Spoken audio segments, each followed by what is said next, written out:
प्यार में सब कुछ खोना पड़ेगा, प्यार में सब कुछ खोना पड़ेगा।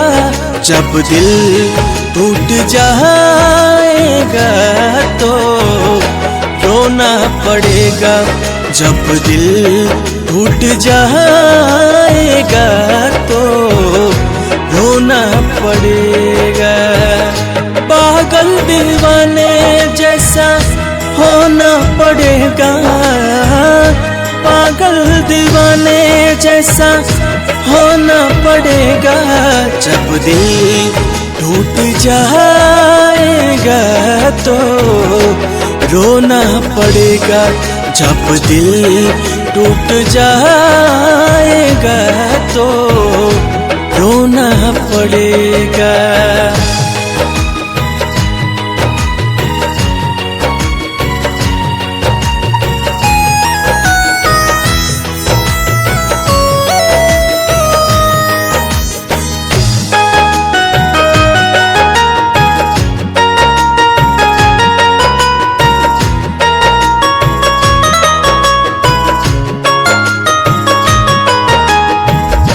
प्यार में अक्सर लोग धोखा यहाँ देते हैं, आँखों की नींद चैन वैन सब लेते हैं।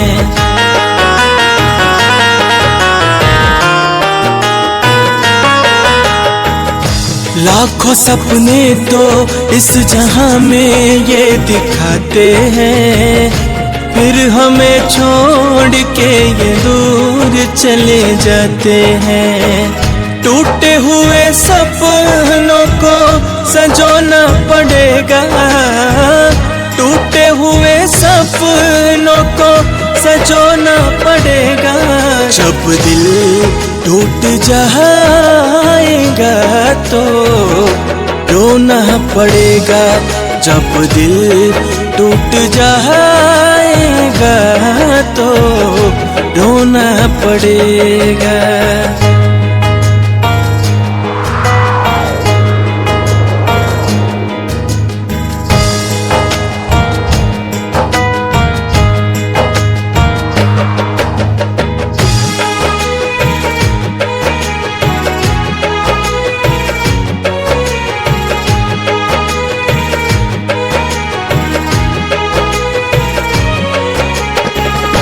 आँखों से आंसू खून बन के बहने लगते हैं, यादों में उनके रात भर खोए रहते हैं।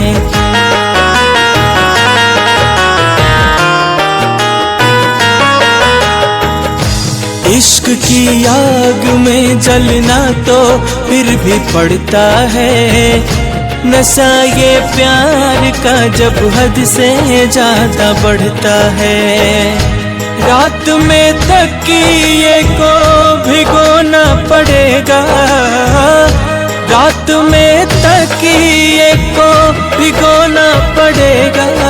जब दिल टूट जाएगा तो रोना पड़ेगा, जब दिल टूट जाएगा तो रोना पड़ेगा।